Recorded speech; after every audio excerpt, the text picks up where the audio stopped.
Bonsoir, bienvenue dans votre émission politique sur BFM Lyon. Notre invité ce soir est le candidat de La République En Marche aux élections régionales. Bonsoir Bruno Bonnell. Bonsoir. Merci d'être là, soyez le bienvenu. Face à vous, notre expert politique Lionel Favreau. Bonsoir Lionel. Bonsoir Léo, bonsoir Bruno Bonnell. Directeur de la rédaction de Mac de Lyon, Lionel, magazine partenaire de l'émission. Bruno Bonnell, on va rappeler que vous êtes député de la 6e circonscription du Rhône, député de Villeurbanne. Vous l'avez emporté en 2017 face à Najat Vallaud-Belkacem lors des législatives. Vous êtes entré en politique un peu sur le tard avec Emmanuel Macron, avec l'aventure En Marche. Avant cela, vous étiez chef d'entreprise, secteur du jeu vidéo et surtout de la robotique. Et vous venez donc d'être choisi pour être la tête de liste de La République En Marche aux prochaines régionales, les élections qui sont prévues en juin. La thématique ce soir, après la Bérésina aux dernières élections, comment se porte La République En Marche ?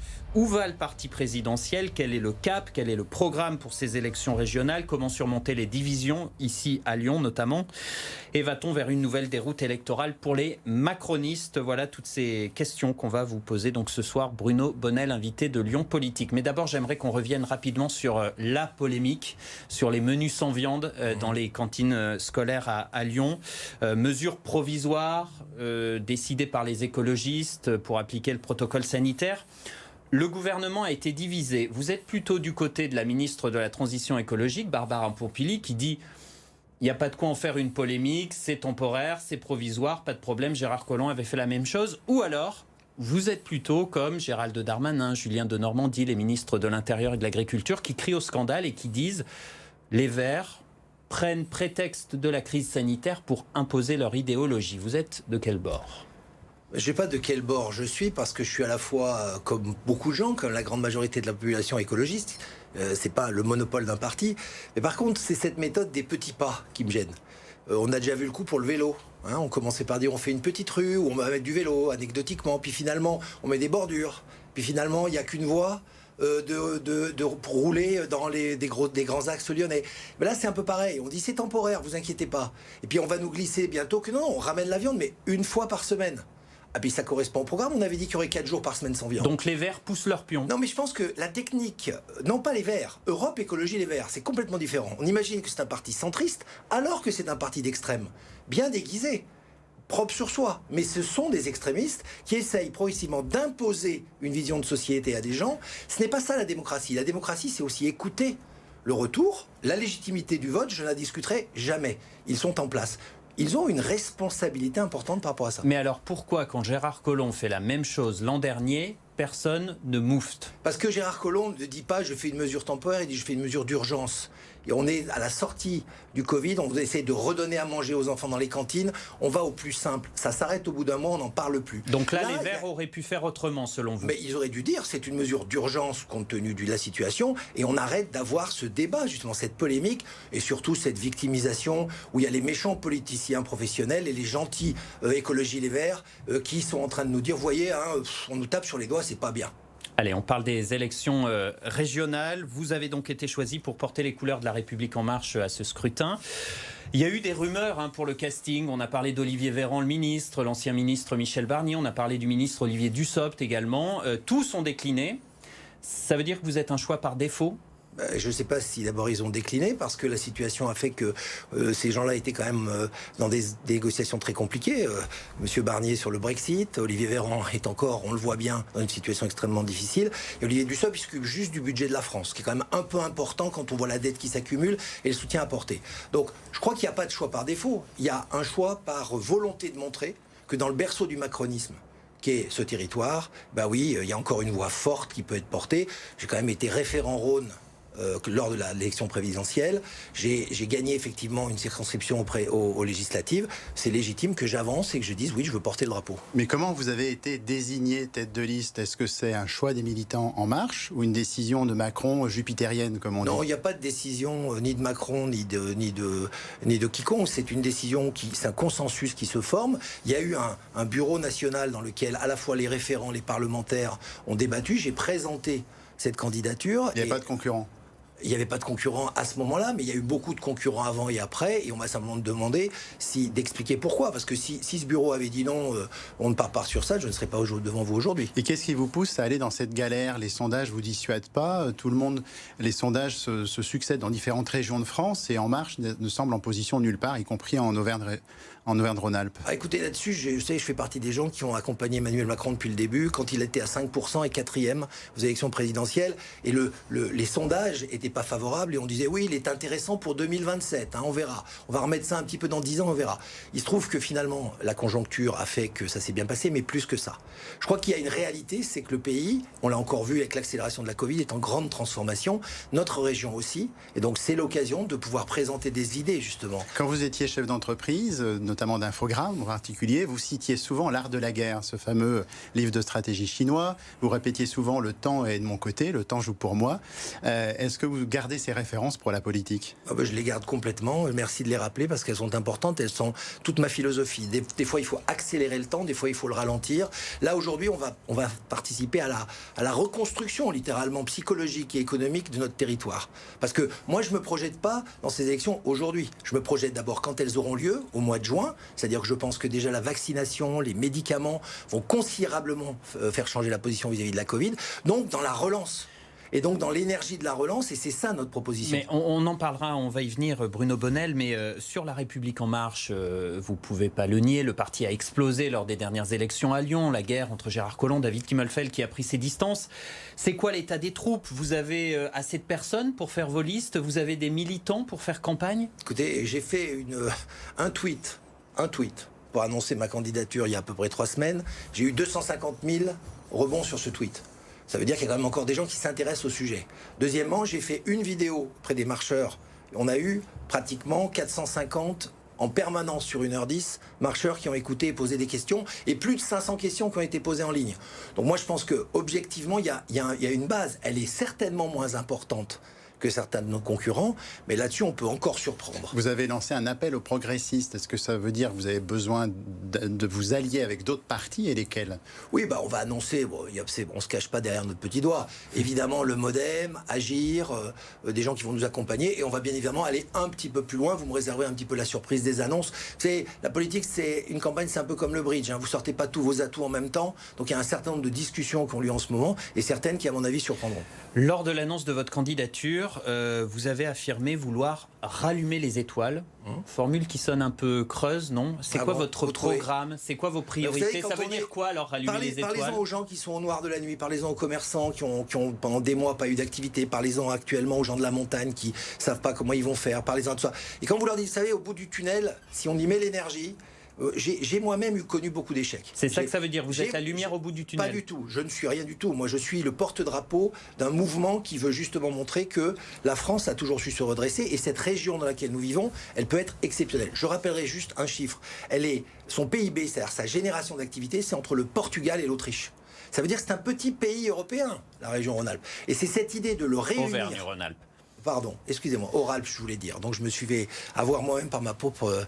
Mais est-ce que vous avez des projets, des engagements précis pour les grandes compétences de la région, les transports, les lycées, l'économie? Bien sûr. Le mot-clé, c'est maillage. Le mot-clé, c'est maillage. C'est-à-dire que si vous voulez constituer justement dans cette région Auvergne-Rhône-Alpes, sous la liste Oralpes, puisque nous on veut définir par rapport à des Oralpins et des Oralpines, des gens qui appartiennent à ce territoire, il faut mailler. Il faut mailler sur le transport. Donc là, il va falloir faire un effort encore plus grand que celui qui est fait aujourd'hui.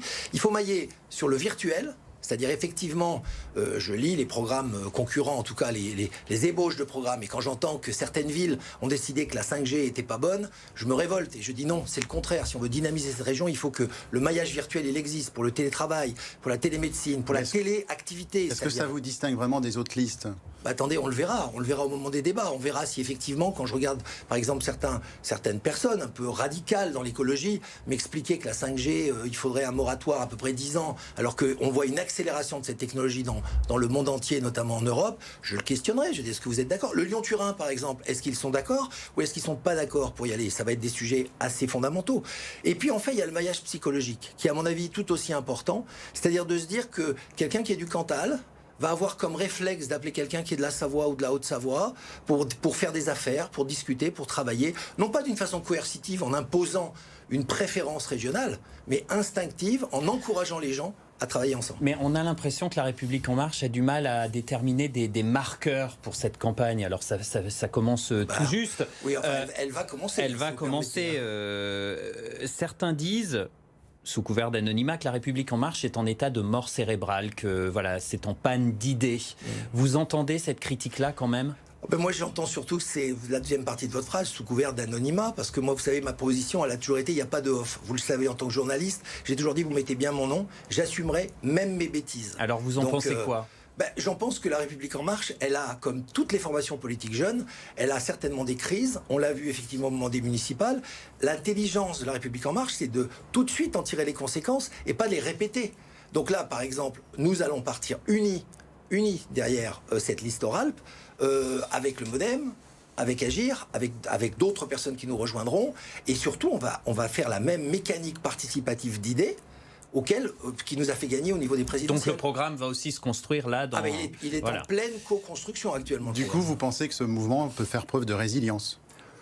Écoutez, la résilience, c'est le mot à la mode, de la psychologie. Non, moi je crois que ce mouvement, il doit faire toujours la même chose. Il doit faire peur d'audace, il doit être courage, d'effort et de solidarité. De toute façon, le mot-clé de la campagne, je vous le livre, c'est pulser.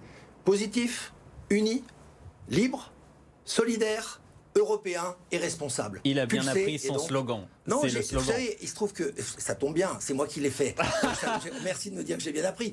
Mais encore une fois, c'est pas une question d'éléments de langage, c'est une question de savoir connaître le filtre avec lequel on va faire nos propositions. Mais est-ce que vous inspirez du marketing que vous avez appris dans votre vie de chef d'entreprise aussi ? Écoutez, si en politique on ne s'inspire pas de marketing, on ne fait pas de politique, ça veut dire qu'il faut à la fois du fond, de la conviction, et ça je crois que j'en ai beaucoup, puis il faut de la forme pour que ça soit lisible pour les gens. Sinon les gens se perdent. Moi je ne sais pas vous lire aujourd'hui le PS par exemple. Je ne sais pas vous le lire. Je ne sais plus où ils sont. Un coup ils votent pas. Ils sont dans des espèces de trucs tactiques. Ils veulent s'associer avec les Verts, mais ils ne sont pas d'accord sur des fondamentaux avec les Verts.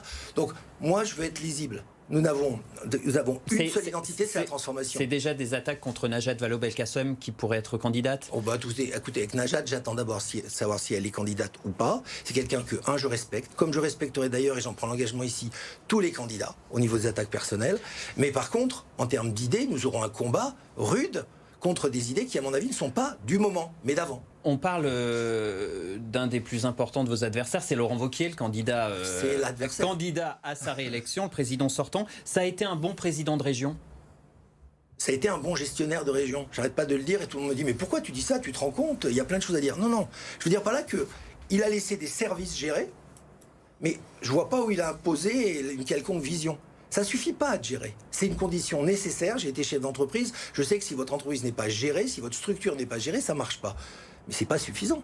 Ce supplément d'âme dont vous trouvez qu'il est un petit peu creux, c'est le rallumage des étoiles, qui à mon avis est essentiel. Je crois que c'est là où on va se battre. C'est sur quelle vision de la région on a à 25 ans. Qu'est-ce qu'on veut faire de cette région ? Est-ce que vous pourriez avoir à un moment donné, au second tour, des convergences avec lui, puisque aux élections municipales, à Lyon, aux élections métropolitaines, Gérard Collomb, dont vous avez été un proche, s'est allié avec la droite au second tour ? Écoutez, moi, j'en suis pas à jouer le deuxième tour avant le premier. Mais c'est exclu ou envisageable ? Non, ça dépend. Moi, vous savez, en vie politique, j'ai une seule ligne, elle est noire. Elle est noire. Et elle est noire profond. C'est-à-dire, si on c'est pour aller vers des gens qui rejettent l'autre, qui sont des gens qui ont beaucoup de phobies, sans les déterminer exactement. C'est-à-dire que si le Rassemblement national devient un danger pour cette région, parce que ne l'oublions pas, j'ai vu que le match médiatique s'installait entre Wauquiez et la droite, et puis les écolos et les rouges. Et au milieu, on dirait qu'il n'y a plus rien. C'est suite au sondage des écologistes. Le fameux sondage. Au milieu, il y a quand même un truc très important, ça s'appelle le Rassemblement national, qui est une véritable force politique dans notre région, et on ne peut pas l'ignorer. Donc ça veut dire que si on basculait dans ce qui serait le pire pour notre région, par rapport à notre histoire, par rapport à nos convictions de liberté, oui, on aurait n'importe quelle alliance. Vous savez, moi j'ai voté Chirac quand il a fallu contrer M. Le Pen. Mais par contre, dans tous les autres cas de figure, ne jouons pas le deuxième tour avant qu'il existe, qu'il ait lieu. Vous pourriez faire alliance avec Wauquiez pour faire le barrage au Front National. Et pourquoi pas alliance avec d'autres? Rassemblement Et national. pourquoi pas alliance avec d'autres dans ce cas-là? Si la situation est qu'il faut défendre notre région, je la défendrai. Même les écologistes. Laurent Wauquiez qui se targue d'être un bon gestionnaire, hein, vous l'avez rappelé, région la mieux gérée de France, c'est l'un de ses arguments phares. Mais écoutez le socialiste Jean-Jacques Queyranne, l'ancien président de la région, conseiller d'opposition. D'après lui, cette rigueur financière se fait au détriment de certaines politiques. Écoutez Jean-Jacques Queyranne. C'est au prix de sacrifices importants sur des budgets fondamentaux. Je pense à la formation, je pense à l'environnement, je pense à la culture, tout ce qui va directement aux citoyens. Donc vous nous avez dit, Laurent Wauquiez est un bon gestionnaire, mais vous êtes d'accord, la bonne gestion a une face sombre? Mais vous savez, quand vous faites de la gestion, vous faites des choix. Je ne dis pas que ces choix ont été bons. Je ne suis pas d'accord avec la politique qu'il a menée. Notamment, Jean-Jacques Queyranne a raison. Sur la formation, on est la seule région qui avons refusé, et j'étais bien placé pour le savoir, parce que je l'ai voté, le plan sur les compétences, et qui finalement n'a pas été à la région, mais à Pôle emploi. Sur la culture, c'est pas la peine d'en parler. C'est une catastrophe. Et réveiller, effectivement, les forces culturelles de notre région, qui sont nombreuses, est essentiel. Mais à côté de ça, ça ne veut pas dire que les comptes ne sont pas bien tenus, que la dette n'est pas tenue, etc. C'est le prix de la politique. Mais on ne peut pas attaquer quelqu'un sur sa rigueur de gestion, parce que ça, je pense, c'est le devoir d'un homme politique. Là où on peut le critiquer, c'est sur sa vision et les choix qu'il a fait. Et là, par contre, on va écrire un bottin pendant la campagne. À ce propos, Laurent Wauquiez est critiqué pour sa politique en matière d'environnement, son soutien aux chasseurs, plusieurs projets de parcs naturels régionaux qui ont été stoppés. Est-ce que, si vous gagnez, vous changeriez sur ces dossiers? Moi, je ne suis pas un électoraliste. Moi, je ne vais pas aller chercher du clientélisme en disant, tiens, comment on pourrait faire plaisir aux chasseurs et comment on pourrait faire plaisir aux écolos. Moi, je pense qu'il faut être lucide et du bon sens. C'est-à-dire, il faut analyser les situations cas par cas et voir comment on peut trouver des équilibres. Ce n'est pas une question de en même temps. Parce qu'on me l'a déjà dit, on dit « Ah oui, vous êtes toujours pour le... » Non, non, c'est une question de ramener aussi du pragmatisme en politique. Moi, j'ai fait 30 ans d'entreprise, j'en suis à ma 4e année politique. En matière d'environnement, est-ce que vous avez des marqueurs, des projets? Les marqueurs en environnement, ils sont très simples, ça s'appelle la qualité de vie et la qualité de vie pour tout le monde. Vous savez, moi, quand je vois les écologistes qui nous expliquent leur rapport à l'animal, par exemple, moi, je considère que le lien à l'animal est important, par exemple. Et le lien à l'animal, c'est aussi savoir contrôler des forêts où ça déborde de vie sauvage, qui détruisent, qui n'ont pas assez d'espace vital pour vivre, et au nom d'un principe sur la chasse, laisser des sangliers dévorer la moitié des cultures à côté. Donc je crois qu'en écologie, l'équilibre est important. D'ailleurs, c'est un écosystème, il doit être regardé globalement. Donc encore une fois, plus on regardera l'écologie par le petit bout de la lorgnette, plus on fera de la super segmentation, notamment dans les calculs carbone, etc., plus on ira vers une espèce d'électoralisme vert qui ne me plaît pas. Alors justement, on va continuer de parler d'écologie. On revient à La République En Marche. Il y a quand même quelque chose qui interpelle dans votre camp. C'est une quarantaine de parlementaires qui ont quitté le navire depuis le début du quinquennat. 39 exactement. C'est le cas de votre collègue député du Rhône, Hubert Julien Laferrière. Il dénonce notamment les renoncements d'Emmanuel Macron, le chef de l'État, sur l'écologie. Justement, écoutez-le. Il y a les renoncements en matière d'écologie. C'est clair. Il y a effectivement le projet de loi climat issu de la Convention citoyenne. Pour vous, il en reste quelque chose ou pas? Ce projet de loi climat Un petit peu. Mais franchement, ce qu'il faut bien comprendre, c'est que cette Convention citoyenne, ce n'est pas des militants écologistes. Ce sont des citoyens français qui ont tiré au sort et donc qui n'avaient pas forcément la fibre écolo et qui ont travaillé pendant des mois, qui ont fait des propositions et on ne reprend qu'un tout petit peu. Vous dites quoi? C'est les lobbies, c'est le MEDEF qui ont gagné dans cette affaire? Non, moi je dis attendons d'abord de voir la loi, elle est en commission actuellement et avant attendons de voir les amendements. On en connaît largement le contenu. Non, vous savez, il y a quelque chose en France qui s'appelle, et c'est important, le débat parlementaire. Moi, je respecte énormément ce qui a été fait sur la Convention citoyenne. Et moi-même, j'y crois. Et si je deviens président de cette région, on mettra en place un système de démocratie participative actif sur des sujets importants de société. Après, il y a la rigueur de la loi et la structuration de la loi.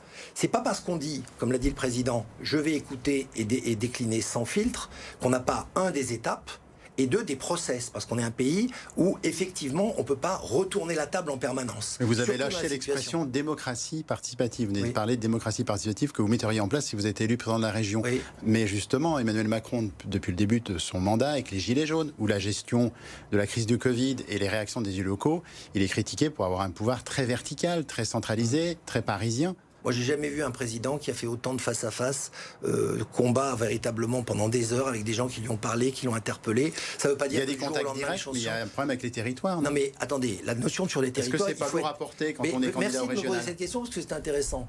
Parce que si vous regardez effectivement aujourd'hui la composition des présidents de région, vous pouvez quand même pas dire qu'il y en ait beaucoup de l'AREM. Hein, je vous le rappelle. Donc ça veut dire qu'effectivement, il faut une meilleure harmonie entre les deux. C'est aussi un des avantages de notre liste de dire, tiens, et si on essayait pour une fois d'harmoniser l'État et la région. En tout cas, c'est un pari qu'il faut peut-être faire. Vous pensez que ça peut se décliner au niveau local, le macronisme ?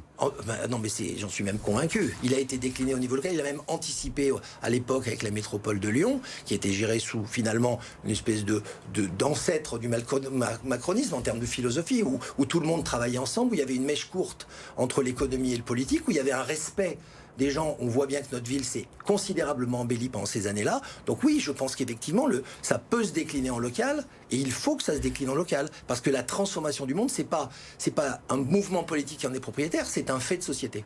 Mais la Convention citoyenne, pour revenir sur ce que disait Hubert Julien Laferrière, il en reste très peu des propositions faites par les citoyens, donc démocratie participative. Comment vous allez être crédible pour parler de ça dans votre campagne sur l'écologie, sur la démocratie participative ? Écoutez, pourquoi dites-vous qu'il en reste très peu ? Écoutez, la ministre Barbara Pompili reconnaît elle-même que cette loi ne suffira pas à respecter l'accord de Paris pour les émissions de gaz à effet de serre. Le Haut Conseil pour le climat pointait les insuffisances de la loi récemment.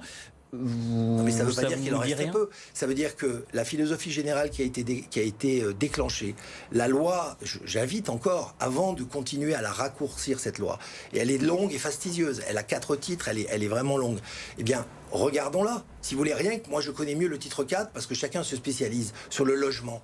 Il y a des choses extraordinaires sur le logement, qui sont des grandes avancées sur la transformation du tertiaire, sur l'artificialisation des sols, sur la possibilité de justement mieux vivre, notamment en milieu urbain et en milieu rural. Donc à un moment donné, il faut arrêter de raccourcir la loi, quelques slogans et notamment quelques oppositions qui vont nous emmener systématiquement dans l'anecdote.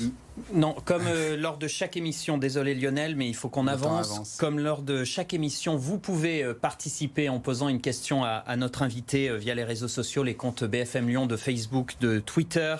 Regardez la question pour vous, Bruno Bonnell. Êtes-vous pour le développement du vélo comme moyen de transport ? Et est-ce que la région, si demain vous étiez président de la région, pourrait financer des infrastructures pour les vélos ?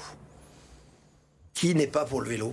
Mais je veux dire, cette question, elle est, oui, bien sûr, on est pour le développement du vélo. D'ailleurs, il y a des villes qui s'y sont mises, etc. Après, si je dois faire Lyon-Aurillac, ça va être compliqué en vélo. Mais ça veut dire que je suis encore une fois pour des équilibres. Je suis pour une mobilité décarbonée, il n'y a pas de débat. Je suis pour effectivement qu'on mette des infrastructures pour faciliter des transferts, notamment les transferts de vélo. Mais encore une fois, pas de l'imposer, pas d'être brutal dans l'imposition du vélo. Parce que la transition vers une autre mobilité, elle prendra une quinzaine d'années. Qu'on ait envie ou qu'on n'ait pas envie, c'est ce qui s'est passé. Par exemple, la transition du cheval à l'automobile, elle a mis 50 ans en France. Et bien, si on avait dit du jour au lendemain, on oublie les chevaux et on attend les autos, ça aurait posé des problèmes. On passe à la toute dernière partie de cette émission, les questions sans tabou.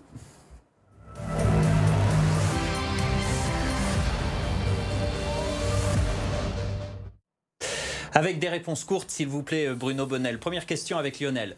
Dès le début de votre mandat, des magazines, notamment le magazine économique Capital, vous avez classé parmi les députés les moins actifs, les moins présents à l'Assemblée nationale. On vous a aussi reproché d'être peu présent dans votre circonscription. Toutes ces critiques vous agacent ou il y a une part de vérité ? Non, elle ne m'agace pas. Je pense que c'est la perception qu'on a à travers des outils qui sont d'anciens outils, mais on ne va pas les détailler. C'est réponse courte. Je vous dirais simplement vice-président de la loi Pacte, responsable de territoire d'industrie, travaille avec François Ruffin sur les auxiliaires de vie sociale avec un rapport à la clé. Tout ça, ça ne s'est pas fait en faisant rien. Ça s'est fait avec des interviews, des auditions, des choses qu'on ne voit pas et qui ne sont souvent pas analysées par les marqueurs. Question plus personnelle en quelques mots. Qu'est-ce que vous gardez de vos années d'enfance en Algérie où vous êtes né en 58 pendant la guerre? Le grand respect de la diversité. Ça veut dire que je crois qu'il y a beaucoup de valeur à écouter les gens qui ne sont pas nos cultures. Il faut arrêter de les caricaturer. En 2015, vous avez fait une incursion à la télé en essayant d'adapter The Apprentice en France, l'émission rendue célèbre par Donald Trump. Ça a été un échec. Est-ce que vous êtes responsable de ce flop?